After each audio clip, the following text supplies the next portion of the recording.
So we got our dry aged ribeye. Right now we're just taking off some of the feather bones that are on the back of it. We usually get it in at around 24 days and we continue to dry age it here. We'll clean it all up and then we'll portion it on the bandsaw. So if you look at the ribeye, right, there's two sides of it. There's this side, which is the loin end, right, that goes into the back of the animal. This is the neck side. The neck side, if you can see, compared to that, a lot more fat in it, but there's more flavor on this side. People love these tomahawks. Think about how dumb a tomahawk is, right? Because all it is this bone is extended, right? So what are you paying for? You're paying for a bone. Anyway, this will be our 25th year, actually.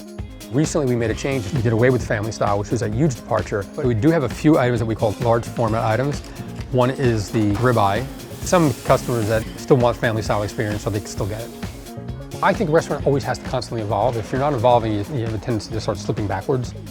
When craft opened up, originally food was very, very simple. If you got a piece of fish, it was fish, roasted, olive oil, some herbs, that's it. From there, food just evolved. We make everything in-house. If we're serving bread, we're making it. If we're doing pasta, we're making it. We make stocks, we make sauces. We're cooking kind of old school. For me, there's no other way I want to cook.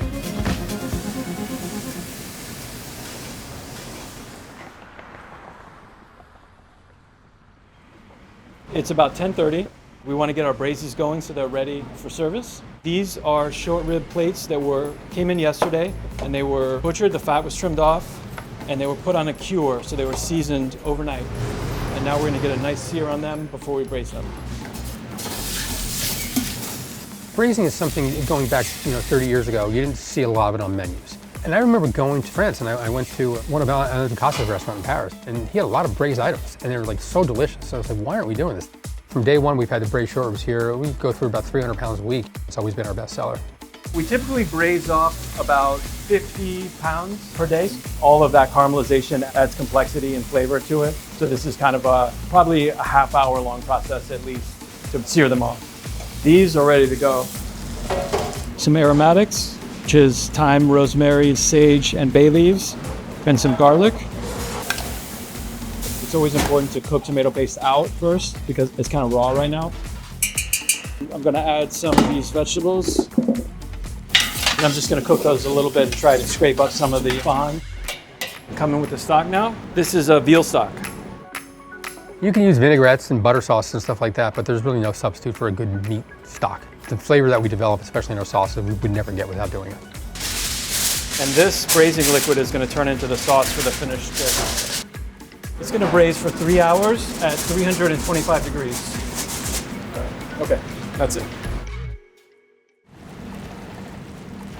We make all our own pasta. We have an extruder and we also have a roller. So this is for agnolotti. So we pretty much do agnolotti throughout the year. The filling usually changes. I like it, it's good pasta. It's actually easier to make than like a ravioli or a tortellini. So it's usually on the menu in some form. Practice your craft. You want to make everything yourself. And it may be a little more expensive. I can probably buy agnolotti from somewhere else, but it's not going to be the product that we make every day. But what's the point of having a restaurant if you're going to just go and buy a bunch of stuff in-house and not make it? It's a squash. For the fall season, we usually do a squash agnolotti. We'll change them up according to the season, especially if we see something that's new in the market or something that's different. I've been using the green market for probably close to 40 years now. In fact, years ago when I was at a restaurant called Mondrian, I used to take my SUV and drive it right into the market next to one of the stands. This was such a long time ago. Never had a problem with it. Now you do, you'll get arrested. We use water, we don't use egg yolk because there's already egg in the pasta. But, how many do you make a day? Probably a couple hundred? A couple hundred easily. Yeah. Sometimes 800. There's no machine that's gonna crank these out. When you seal them, they're kind of self-sealing, so it's a little easier than making a ravioli. Nowadays, everybody coming out of culinary school, they want to be a sous chef the day they graduate, and they really don't know anything. They haven't spent enough time, and they certainly don't have enough reps. And that's what you need. That's the only way to get better is to work at it. I love these, home cooks, and they're like, well, give me the secret to get better. Cook. Right? That's how you get better at cooking. It's not like some secret. There is no secret. Unless you cook them right away, the moisture in the filling will start to bleed into the pasta and like a gummy. So we actually freeze them. I'm gonna let Bob do the rest of these so they actually look a little better than that. Those are looking kind of rough, but. Brian and I are working on a new tasting menu. We currently don't have one, but we're gonna try to implement one for either tonight or tomorrow, depending on what comes in. So last night, We ordered some king crab, live king crab that we're really excited about. It comes from Norway. I want to do a crab cassoulet. We'll probably do it in these. I was looking for the right vessel. This is probably a good vessel for it. Okay, it's for this time of the year. You know, it's fall. It is bean weather, cassoulet weather. The king crab is such a good item. So hopefully it comes in.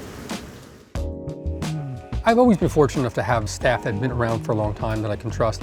Brian, he's been 16 years. I mean, he did his internship from CIA at Gramercy when I was there. It's a family of people that we kind of all worked around different restaurants, so a lot of the stuff comes full circle. Having someone that knows your dishes, having that rapport with chef is just really, really helpful.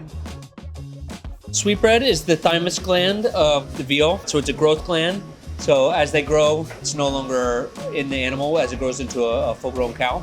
So when they slaughter the veal, this is kind of like one of the prized parts of the veal. It's really rich and creamy. So they're gonna go on the new tasting menu. It's a celery cannelloni.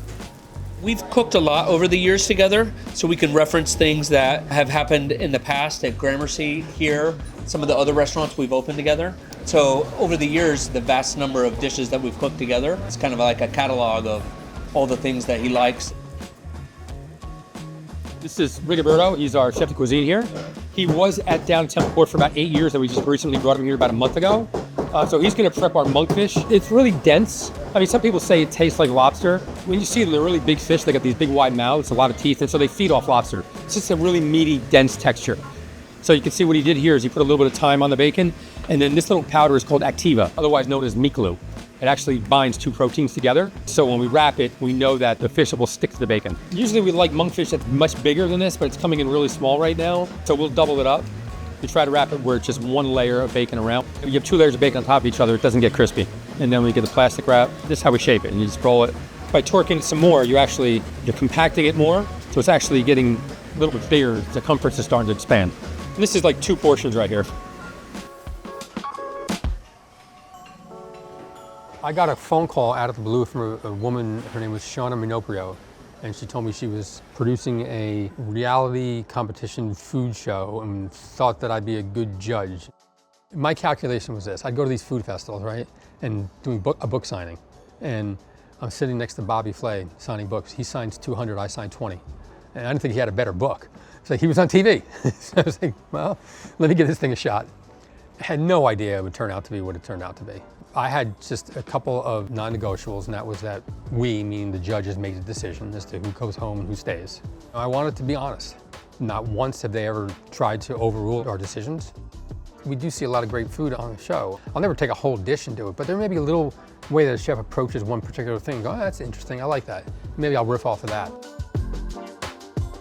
So it's 1 o'clock now, and our short ribs are ready to come out of the oven. Finished braising. So we're gonna take them back here and let them cool. Coming down hot. We're gonna let it cool for about 20 or 30 minutes until it's cool enough to handle. So you can see all the vegetables are caramelized. Bones are just ready to fall off. My dog would love that. So then we'll just kind of remove these vegetables and strain the sauce over it and let it cool down overnight. And then we'll portion it when it's fully chilled and set.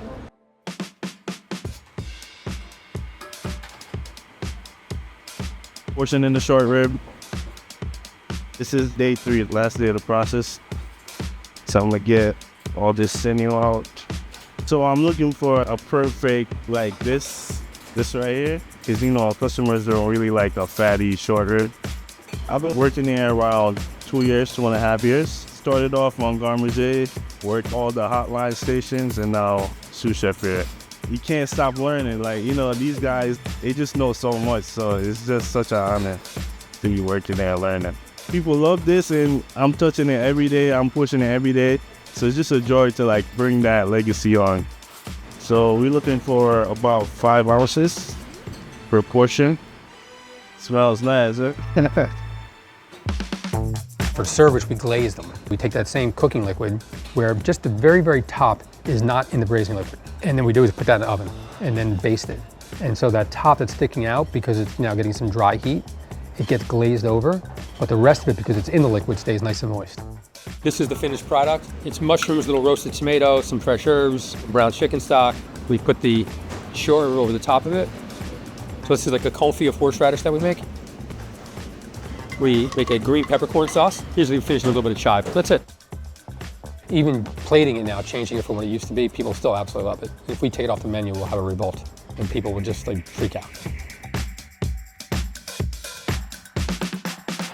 How you doing? Hey, good. How you doing, sir? Good. The crab came in? Yeah, it's in here, All right. It is a good one. Yeah, it's actually So it's live king crab. very nice. Still living. And usually when you find king crab, it's frozen already. It's frozen on the boat. But we're getting these in from Norway. They're still alive. This is, what about, 900 bucks? Maybe a little more, yeah. Maybe more, yeah. Over around $1,000. So it's like $1,000 a crab right here. One crab. So when people complain about the price of things, this is what it cost us. It cost us $1,000 for this crab. So we just steam them, and then we'll use the meat in the dish that we're doing for the tasting tonight, and then the body we'll make a sauce with it. Cool it down right away.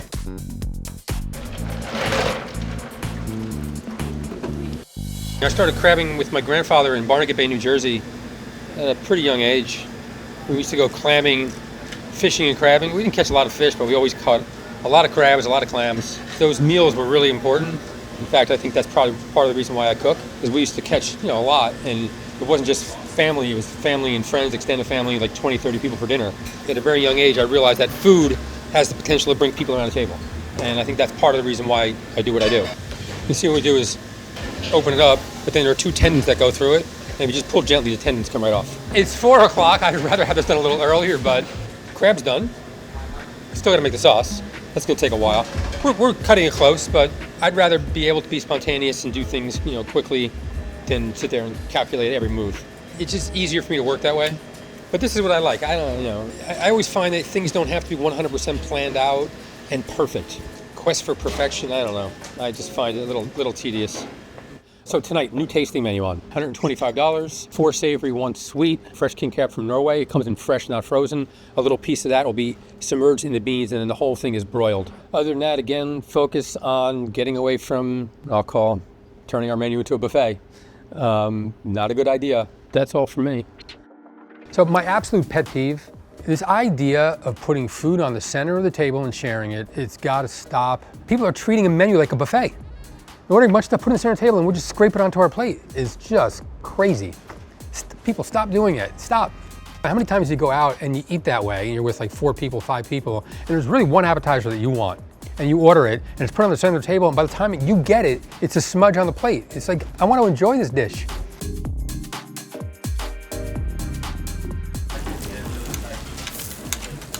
We made a change from the tasting menu. We're doing a free-form ravioli instead of the cannelloni. The celery root wasn't large enough to get the thin slices that I wanted to make the cannelloni. So instead of making the cannelloni with the celery root, we're gonna actually put it into a free-form raviolo. So we're just gonna make a sheet of pasta, and you take some of the puree, put it in the center, and hand fold it quickly, and then just sauce it. It's problem solving. You can either sit there, we don't have the dish, we can't do it, or you can figure out a way to change it and make something that's still be really good, but just a little different. Okay, ordering oysters, potato leek, tuna tartare, agnolotti gnocchi, followed by lobster, 2 chicken, 2 lamb medium rare. We got a couple tickets hanging. I think we have 30 menus right now, so it's about to get busy. Hopefully a good night. Let's see. Got to sell some tastings. So we got an order in for a dry aged ribeye. We're gonna tie it up so that it cooks nice and evenly. It's seasoned generously with salt and pepper. It's a big, thick cut of meat, so it can take a lot of salt and pepper. So we want a medium heat pan. We want to hear that sizzle as we drop it in, and we're gonna get nice golden brown color. And then we're gonna sear it all the way around. Then we're gonna drop it in the oven. Take it to the right temperature. We'll bring it out. We'll baste it with butter and herb, and then we'll take it out and let it rest on the rack up here. We have 2 courses that come before this. So we have probably 30, 40 minutes before this is gonna walk to the dining room. So we can take it nice and slow and really baby it and give it a lot of love. A little sea salt, a little bit of thyme, some black pepper. That's it. That's a nice piece of meat. Ordering a mixed lettuce and a tuna tartare. Second course, ordering a chicken and a shorty. Shorty. People come and use the restaurant for all different reasons. There's people here celebrating anniversaries and birthdays and graduations. There's first dates and second dates. It's kind of hard to say, well, what do I expect one person to get out of it? There's foodies that come in that want to try the food. There's Top Chef fans that come in because they want to say hi to me. So there's a lot of different ways at the restaurants that's used. I really leave that up to the person. They're here for 2 hours and maybe a little over 2 hours, and that they have a good time. We want people to leave here happy, thinking that they just had a great experience. Okay, chicken, lamb, duck, calamar.